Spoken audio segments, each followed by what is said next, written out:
मुलांना सुट्ट्या लागलेल्या आहेत स्कूलला, तर छान छान त्यांच्यासाठी आपण स्नॅक्स तयार करूया। आज आपण हेल्दी स्नॅक्स पाहणार आहोत। डाएट करणाऱ्यांसाठी सुद्धा ही एक हेल्दी रेसिपी आहे। चला तर मग रेसिपी पाहूया काय आहे। आज आपण इथे या हरभऱ्यांचे कबाब बनवणार आहोत। हे हरभरे मी रात्रभर भिजत ठेवले होते। याला काही जण काला चना सुद्धा बोलतात। त्यासाठी इथे मी घेतले आहे अर्धा चमचा हळद, 1 चमचा जिरं, 1 चमचा गरम मसाला, 1 चमचा धने पावडर आणि अर्धा चमचा आमचूर पावडर। लसूण पाकळ्या घेतलेल्या आहेत 7 ते 8। 4 हिरवी मिरची घेतलेली आहे, त्याचे असे हे तुकडे करून घेतलेले आहेत। कोथिंबीर घेतलेली आहे। तिखट तुमच्या आवडीनुसार तुम्ही कमी जास्त करू शकता। मिरचीचे प्रमाण कमी जास्त करू शकता। अगदीच जर तुम्हाला हिरवी मिरची नको असेल तर तुम्ही इथे लाल तिखट घालू शकता। या हरभऱ्यांमधलं सगळं पाणी आपण काढून घ्यायचंय आणि हे हरभरे या मिक्सरच्या भांड्यामध्ये आपण काढून घेणार आहोत। हरभरे जर भिजवलेले असतील ना तर हे कबाब बनवायला खूप वेळ लागत नाही। अगदी 15 ते 20 मिनिटांमध्ये हे कबाब तयार होतात। मिक्सर मध्ये हरभरे काढून घेतलेत। आता यामध्ये घालूया हे सगळे मसाले। आता घालायचे लसूण, मिरची आणि कोथिंबीर। आता यामध्ये थोडंसं पाणी घालायचंय। खूप जास्त पाणी घालायचं नाही, नाहीतर ते मिश्रण पातळ होऊ शकतं। आपल्याला ह्याची जाडसर पेस्ट करून घ्यायची। हे पहा, थोडंसं फिरवलं आणि मग लक्षात आलं मीठ घालायचं राहूनच गेलं। तर आता इथे घालूया आपण चवीनुसार मीठ।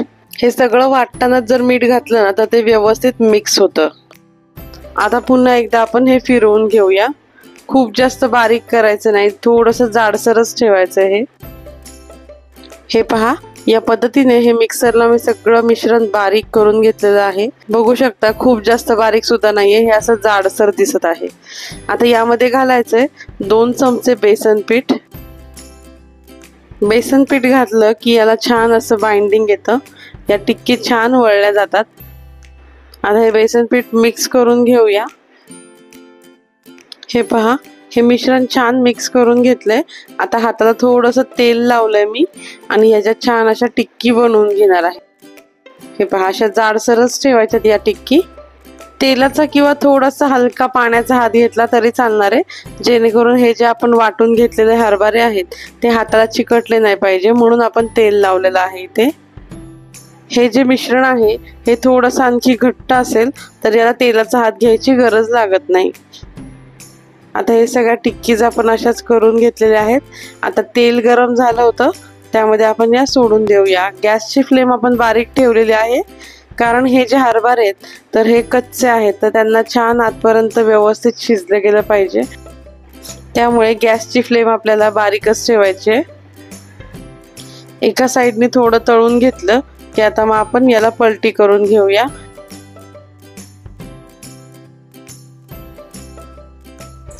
सगळ्या टिक्की पलटी करून झाल्या की दुसऱ्या साईडने सुद्धा अगदी छान खरपूस आपण हे तळून घेणार आहोत।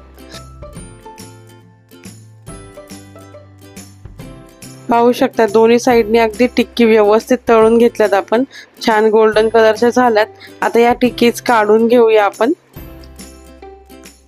जसं की मी तुम्हाला सांगितलं की ही एक डाएट रेसिपी सुद्धा आहे, तर मग ज्यांचं डाएट चालू आहे आणि ते जर ही रेसिपी ट्राय करणार असतील तर त्यांनी या टिक्कीज शॅलो फ्राय करायच्यात। मी इथे ऑइल फ्राय केलेले आहेत।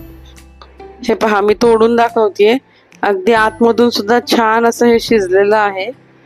या टिक्कीज तुम्ही सॉस बरोबर किंवा पुदिन्याच्या चटणी बरोबर सर्व करू शकता। चला तर मग पुन्हा भेटूया अशाच काही नवीन रेसिपींसोबत।